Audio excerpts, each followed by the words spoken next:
They called me the biggest family disappointment for 15 years, but everything changed when they boarded my private jet and realized the screw-up was actually a billionaire. Funny how fast opinions change when money's involved. The invitation to the annual Morgan family barbecue sat unopened on my marble kitchen counter, bold red script gleaming under the Nevada sunrise as it poured through the floor-to-ceiling glass walls. 15 years of silence, 15 years of distance and intentional low profile. All of it was about to come undone. And not because I wanted to change anything. I looked down at my phone, rereading the headline that flipped everything upside down. Forbes, 30 under 40, Ava Morgan's virtual design empire, now valued at $4.8 billion article goes live tomorrow. 2 days before the family reunion. So much for flying under the radar. Ms. Morgan? My assistant's voice came through the intercom. Your brother Jake is on line 1. Of course he was. He hadn't stopped calling since the media blitz hit. I sighed and picked up the line. Hey, Jake. What the hell, Ava? He snapped. I just got off the phone with GMN. GMN? I echoed. Yeah. They asked me what it's like being the brother of a billionaire. Care to explain that? I turned my gaze toward the desert skyline, stretching out from my penthouse in Henderson. Guess you'll find out with everyone else. Cut the crap, he said, his voice tightening. You let us believe you were broke all these years. Mom thought you were crashing on couches. Worried about me, were they? I said, with a half laugh. You mean all those pep talks about how I was wasting my life? The endless sarcasm? The not-so-subtle nudges to go beg Uncle Dean for a job at his insurance agency? They were trying to help. No, Jake, they were trying to shape me into what they thought I should be. And you were right there with them. He went quiet. Jake, the family's pride and joy. Yale grad, MBA, joined Dad's accounting firm at 23. Never questioned a thing. How long, Ava? He finally asked. I strolled out to the balcony just in time to see one of my 3 Lucids glide into the driveway below. Remember when I moved into that dumpy apartment near Reno? Jake hesitated. Yeah. When you started messing around with 3D art. That was 15 years ago. He didn't respond. He didn't need to. That's right, I said, mostly to myself, smiling a little. Everyone thought I'd completely lost it when I gave up my finance degree to play with graphics, as Dad liked to put it. What none of them realized was, even back then, I'd already sold my first VR art collection for 60 grand. 60,000? Back then? Jake had sounded stunned when I told him. Yep. And 6 months later, I sold another series, this time for 200 grand. By the time Dad was making his big holiday speech about how I was still figuring it out, I'd already cleared my first $1 million. I could almost hear him now, mentally crunching the numbers, trying to make it all make sense. But you borrowed rent money from Mom and Dad. You drove that piece of junk Corolla until, last year? I actually laughed. I didn't borrow anything. I pitched them a chance to invest. In me. In what I was building. They shot me down. Loudly. And that Corolla? That was on purpose. Just like this penthouse in Henderson. And the Falcon 10X sitting in my private hangar. He went silent again. Private jet? He finally whispered, voice cracking a bit. How rich are you exactly? I could hear the disbelief breaking through all his usual polish. I thought back to every family dinner where I was the invisible one. The broke sister nobody took seriously. Maya, the youngest, used to dramatically pick up the tab and act like she was doing charity work. Forbes is gonna say $7.4 billion, I told him. But that's on the low side. It's actually closer to 10. The sound he made was somewhere between a cough and a quiet scream. I've got a board meeting to hop into, I added, keeping my tone light. See you at the reunion. Click. I turned back to the intercom. Lena, is everything set? Yes, Miss Morgan, she replied. The jet's fueled. Maybach fleet is ready to collect each family member. Venue secured. Private island confirmed. All NDAs signed. Perfect. I picked up the reunion invite one more time. For 15 years, they tried to keep me in a box, label me the oddball, the dreamer, the one who never made it. But this time, they'd meet the real me. My phone buzzed again. Text from Maya. OMG Ava. That Forbes thing? Tell me you're joking. What is happening? I smiled and left her on read. Funny, isn't it? How it's always the quiet ones who end up making the biggest splash. Maya loved telling everyone how she'd made it in corporate America, while her artsy older sister was still finding herself. The intercom beeped again. "Ms. Morgan? Both of your parents are on the line." I didn't miss a beat. "Tell them I'm in a meeting." I checked the time on my Bulgari watch. "And Lena? Call the helipad. I think I'll take the chopper to the boardroom today." As I gathered my things, tablet, sunglasses, notes, for the next big pitch, my mind drifted back to the day this whole thing really began. The moment I chose to keep my success under wraps. 15 years ago. 3D design isn't real art, Ava. Dad had scoffed across the dinner table. "And this crypto art crap?" he'd added, squinting at me. "It's a scam. Nobody with a brain is going to spend money on computer-generated junk." I was 23, fresh out of Kellogg, sitting there at Sunday dinner in their sprawling Las Vegas estate, trying to explain a dream they had no interest in hearing. They didn't send me to an Ivy League school just to watch me play with pixels. "Actually, Dad," I'd started to say, "I just sold my first collection for enough," he snapped, cutting me off. "Either come work at the firm like we planned, or you're on your own." No support, no backup, just a hard shutdown. Mom offered her usual polished, condescending smile, reaching across the table to pat my hand like I was some fragile thing. "Honey, we're just concerned. You need something solid. A real career." I looked around the table, Dad's cold glare, Mom's fake sympathy, Jake avoiding eye contact, and Maya grinning like she was watching a sitcom. That was the moment.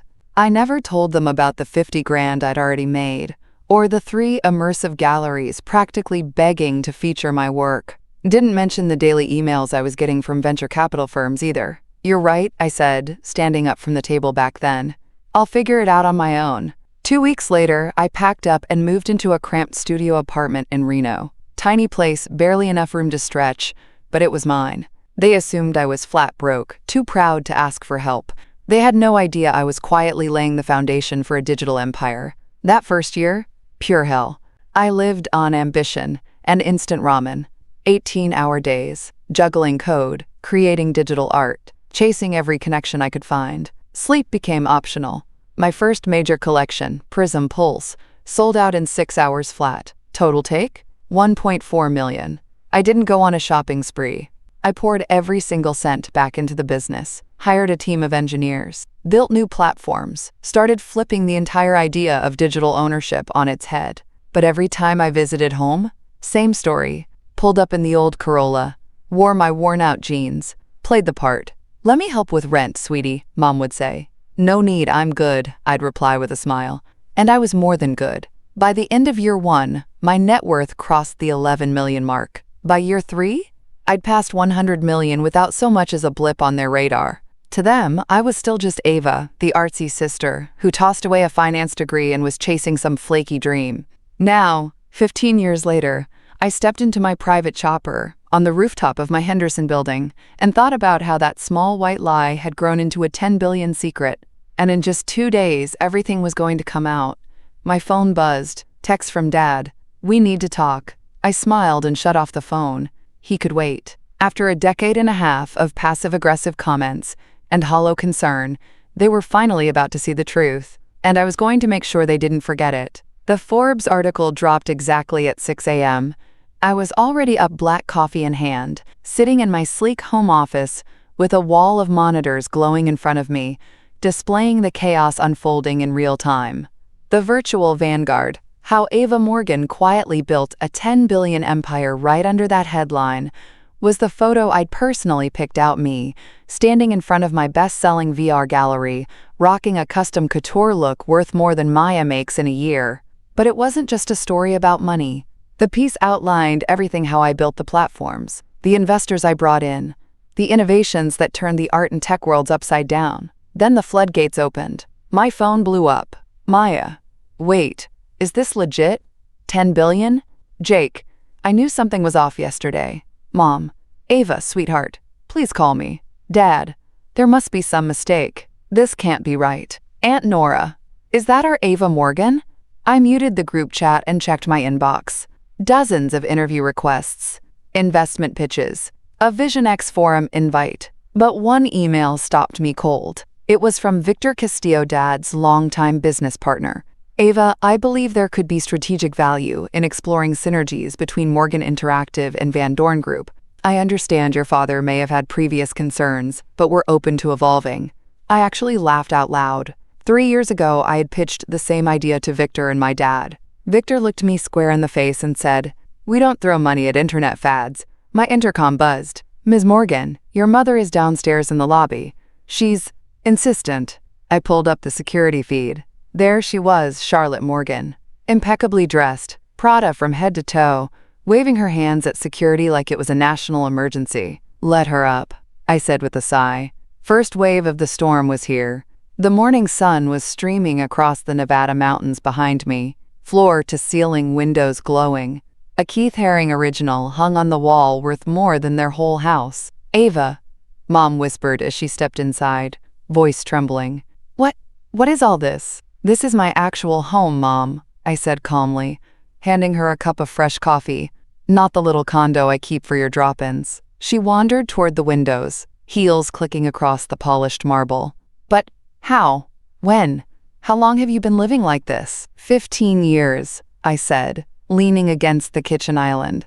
"Ever since you and Dad told me digital art was just a phase, something no one would ever take seriously." She turned slowly, and for once, her face wasn't polished perfection.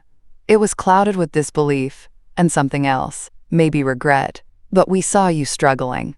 The tiny apartment, the beat-up car, asking for rent help." I let out a dry chuckle. "I never asked for help with rent. I asked you both to invest." Big difference. The apartment, the Corolla, that was all part of the act. I gave you the version of me you wanted to believe in.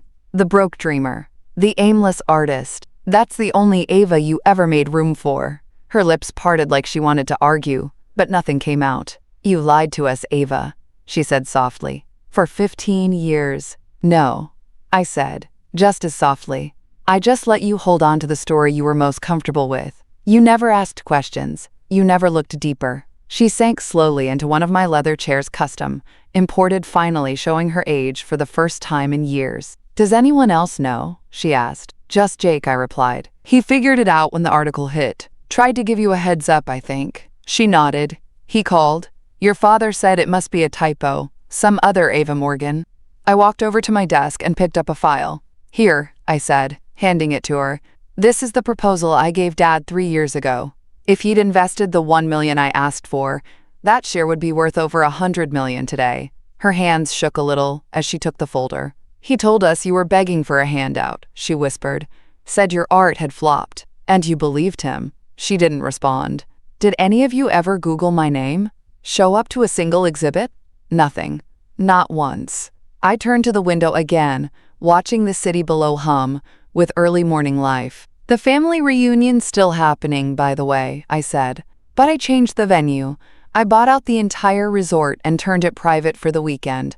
Everyone will be picked up by a fleet of Rolls-Royces, flown out on my jet, and will be celebrating on my private island." Her voice was barely a whisper now. "Your island?" "In the South Pacific," I said, like it was no big deal. "Picked it up last year after I closed my first billion-dollar deal." I turned to face her completely. "And Mom, just so you know, this time I'm not going to be the quiet one sitting through dinner, nodding politely, while everyone brags about new promotions or their latest real estate buys. I've got a few things to say myself." She stood slowly, smoothing her silk skirt with shaky hands. "Your father," her voice broke a little, "when he sees all of this, he'll have to admit it. He won't be able to deny any more that his so-called quote, daughter built something bigger than anything the Morgan name has ever touched." I gave her a soft smile. "And that, Mom? That's just the beginning." I walked her to the elevator. Just before the doors slid open, I paused. "Oh, one last thing," I said, almost casually. "Remember that Aston Martin you've always wanted?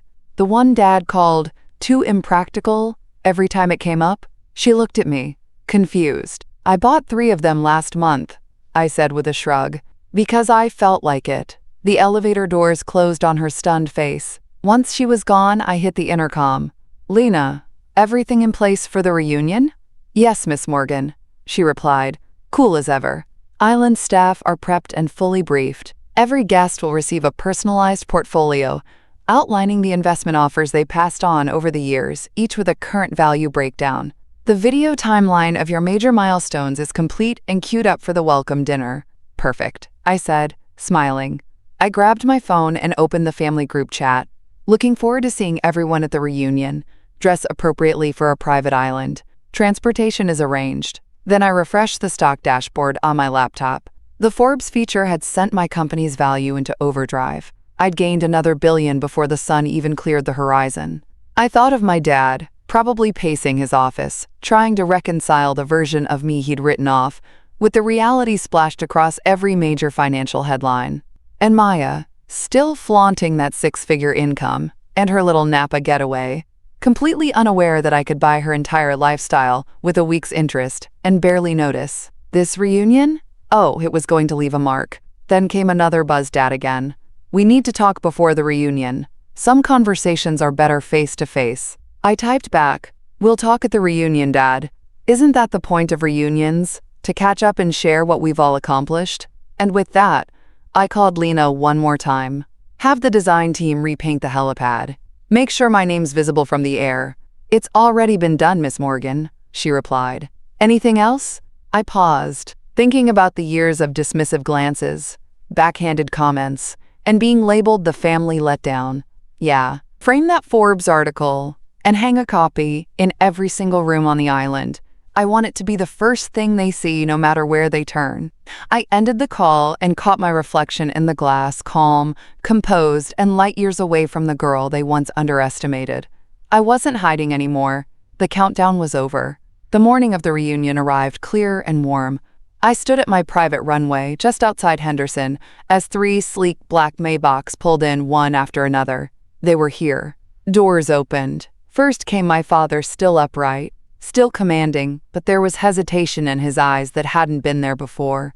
My mother followed, quieter now, clearly still processing everything from our last talk. Jake, Maya, and the usual wave of aunts, uncles, and cousins trailed behind them, every face a cocktail of shock, curiosity, and just a hint of judgment. And there she stood, in the middle of it, all my jet, a sleek white Falcon 10X, polished to perfection, with Morgan Interactive etched along the fuselage in brushed silver. Welcome, everyone, I said, letting my voice carry. Hope the ride was smooth. My father stepped forward, trying to reassert some authority. Ava, this is a bit much. The resort would have been more than enough. I smiled. Relax. That resort was too public. This needed to be personal. On my island, Maya blinked. Wait, your what? Island, I repeated. She clutched her Valentino bag. Of course you have an island. As they stepped inside the jet, I watched their eyes widen. The gold accents, the curated artwork, the chilled Krug waiting in crystal flutes. Is that a real Warhol? Aunt Nora whispered. Yep, I said. Picked it up last year. My father cleared his throat. Ava, maybe we should have a word. We will, I said, raising my glass, once we land. Until then, enjoy the champagne. It cost more than your company's Q4 profit. He blinked. Just enough of a win. 2 hours later, we began our descent. Below us shimmered a 350-acre gem of an island, a fusion of untouched South Pacific beauty and cutting-edge architecture. Let the show begin. And there it was, bold and unmistakable. Leah Thompson, spelled out across the helipad in giant block letters, clear as day from the air. So, pie? What? Maya squinted, trying to read it at first. Then her jaw dropped. Of course I branded the helipad. Obvious move. All around it were massive digital screens, looping through highlights of my most successful immersive galleries. Each had the sale price displayed in glowing font. 2.8M, 6.9M, 11.6M. Each number a quiet mic drop. Welcome to Morgan Island, I said, stepping down onto the tarmac. My little slice of paradise. Little? Jake muttered, jaw slack. The resort itself rose like something out of a dream. Sleek glass structures, waterfall walls, palm-lined walkways, and ocean views from every angle. Everyone's suites are ready, I said, leading the way. You'll find some reading material waiting in each room. I suggest you look through it before dinner. Custom delivery, naturally. For Dad, a printed timeline, Every pitch he'd turned down, complete with present-day values he couldn't ignore. For Maya? A neat little comparison showing her entire yearly income stacked against what I earn in interest every single day. For Jake, I left something special in his suite. A full internal audit, breaking down just how much his firm had missed out on by declining to collaborate with my platform. Numbers don't lie. And these ones were brutal.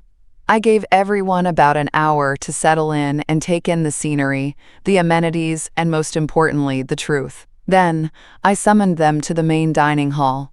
The space was a stunner. All glass walls, wide open to the sea, with turquoise waves rolling in just beyond the horizon. The long table gleamed with crystal stemware, silver utensils, and place settings more valuable than most people's cars. And mounted on every wall, framed, softly backlit, impossible to ignore, was the Forbes article. They entered slowly, all that polished confidence from earlier fading away. Funny thing, designer labels look cheap when they're worn in the shadow of something real. "Please, have a seat," I said, my voice warm but unmistakably in charge. "We have a lot to cover." My dad cleared his throat, trying to sound composed. "Ava," he began, opting for diplomacy. "I think I speak for all of us when I say, we're surprised?" "Surprised?" I echoed, letting out a quiet laugh. Not upset that I kept this to myself? Not even a little disappointed I didn't share what I was building? Just surprised? "We didn't know," my mother said softly. I looked her in the eye. "No, you didn't want to know. Every time I tried to talk about what I was working on, you changed the subject. Every time I offered you a seat at the table, you waved it off." "But the apartment," Maya said, her voice small. "The Corolla. The times I picked up the tab, because you thought I was broke, I finished for her. Did that feel good, Maya? Being the sister who had it all together. The one who helped out." She looked down, cheeks turning red. At least she had the decency to look embarrassed. "Let me show you something," I said, calmly. I pressed a small button under the edge of the table. With a soft mechanical hum, the ceiling panel slid open. High-def screens descended from above, casting the room in a digital glow. A timeline appeared across the screens, my journey, laid out step by step. Each year's accomplishment lined up with one of their past criticisms. 2011. "This 3D art thing is a waste of your degree." Dad result. "First digital sculpture collection sells for $55,000. 2013. "Ava, you need a stable job." Mom result. "Company valuation hits $15 million. 2016. "At least one of us is doing well." Maya result. "Signed a $120 million partnership with a major tech company. 2019. "NFT installations? Sounds like a scam." Jake result. "Platform surpasses 500,000 users and 600 million in sales. 2023. "We don't fund online gimmicks." Dad's firm result. "Company value hits $3 billion. I looked around the table, my voice even and steady. "Every insult. Every time you rolled your eyes or dismissed my work as some flight of fancy, I remembered. I channeled all of it. I used it." My dad swallowed hard, eyes locked on the timeline. "Why didn't you tell us?" "Because you weren't listening," I said. "You all had a picture in your head of who I was, and nothing I did ever changed it. You needed to understand that real success doesn't always wear a tailored suit or follow your blueprint. Sometimes, the one you underestimate the most is the one rewriting the rules." I walked toward the glass wall, the sea beyond it endless and calm. "The hard part wasn't keeping it from you," I said quietly. "It was sitting at dinner after dinner, hearing you celebrate each other's safe, predictable paths, while I was out there building something you couldn't even imagine." "Mediocrity," Ethan muttered under his breath. "Yes," I said, turning. "You chose comfort. That was your limit. Mine was always more." Then I looked straight at Maya. "You waved your six-figure salary around, like it was a crown." I made that during a coffee break. That's when Dad stood. "Enough. We were wrong, okay?" "No," I said firmly. "I'm not looking for an apology. I want understanding." I pressed another button. The screen shifted again, now revealing the prototype of my newest project, a revolutionary system that redefines how art is created, valued, and owned. It launches next month. Analysts were already estimating it at $10 billion in market impact alone. "This is what's next," I said, turning back to them. And this time, you'll see it happen in real time. No more secrets. No more doubting. A heavy silence settled across the table, the kind that only comes when denial finally gives way to truth. They sat frozen, taking it all in. Finally, Mom spoke, her voice quiet but clear. "We're proud of you, Ava. We should have been proud a long time ago." "Thanks, Mom," I said, softening. "But I didn't do this for your pride. I did it because it was my vision, my path." I looked around at the luxury surrounding us, everything they once told me I'd never have. And now, it's my empire. Jake cleared his throat. "So, what now?" I poured myself a glass of wine. "Now," I repeated with a smile. "Now, we eat, as a family. But this time, we do it my way. No pretending, no minimizing, no hiding." I raised my glass, to the truth. At long last, one by one, they lifted their glasses. The shock wasn't gone yet, but something had shifted. The conversation that followed was cautious at first, then warmer, looser. There was laughter, real interest, questions without condescension. For the first time in 15 years, they weren't just seeing me, they were finally seeing me. Later that night, after they'd gone to their suites, I stayed behind in the quiet glow of the dining hall, moonlight dancing across the water. Lena stepped up beside me, her voice low. "Was it worth it?" I thought about everything, the timeline, the stunned silence, the validation I never thought I'd care about, but somehow did. "Yes," I said, "but not for the reason I used to think." It wasn't about proving them wrong anymore. It was about finally being able to breathe, to be fully, completely me. I smiled to myself. "And tomorrow?" I added. "Tomorrow, we show them what the future looks like." Their world built on safe bets, slow ladders, and legacy thinking was crumbling. Mine? Interactive, immersive, unstoppable. Later that night, a note slipped under my door. My father's handwriting. "I was wrong. Not just about your business, about everything. You didn't just succeed, you changed the game. I'm sorry I didn't see it sooner." Dad, I placed it in a frame, right next to the receipt from my first digital sale. $50,000. The beginning. The next morning at breakfast, the mood had changed. They were softer, more curious, asking questions instead of giving advice. For once, they didn't see me as the family eccentric. They saw me as something else entirely. And that's when I realized success isn't really about proving other people wrong. It's about proving yourself right. And the sweetest kind of victory isn't loud. It's quiet. It's the calm, certain joy of knowing you built something extraordinary while the world was too busy doubting you to notice. Then my phone buzzed. Breaking. Morgan Interactive unveils groundbreaking new platform. Experts call it the future of digital ownership. There it was. The headline I'd been working toward for over a decade. The future had officially arrived. And this time, they'd be front row for all of it, watching it unfold in real time. No more staying quiet. No more pretending to be less than I am. Just the truth, the success I built on my terms. If you've made it to the end of my story, I want to hear yours. Drop a comment below. Tell me what you would do in my shoes. Would you keep pushing when your own family doubted you? Would you stay silent and let your work speak later? Or would you speak up and make the world listen when the moment was right? Your support, it means more than you think. Share this story if you believe in second chances, in slow, quiet growth, in building something powerful even when no one's clapping for you yet. And don't forget to subscribe, because this isn't just my story. It's for anyone who's ever been overlooked, underestimated, told to be realistic. If you're chasing something right now, something big, something different, keep going. They might laugh, they might doubt, they might call you delusional. Let them. Let their disbelief feed your focus. Let their silence be the space where you build. Grow when no one's watching. Rise while they're looking the other way. And when the time comes, let the results speak for themselves. You don't owe anyone an explanation for your vision. You only owe yourself the chance to prove you were right all along. Because real success, it doesn't come from shouting louder. It comes from being undeniable. Now tell me, what dream are you refusing to give up on?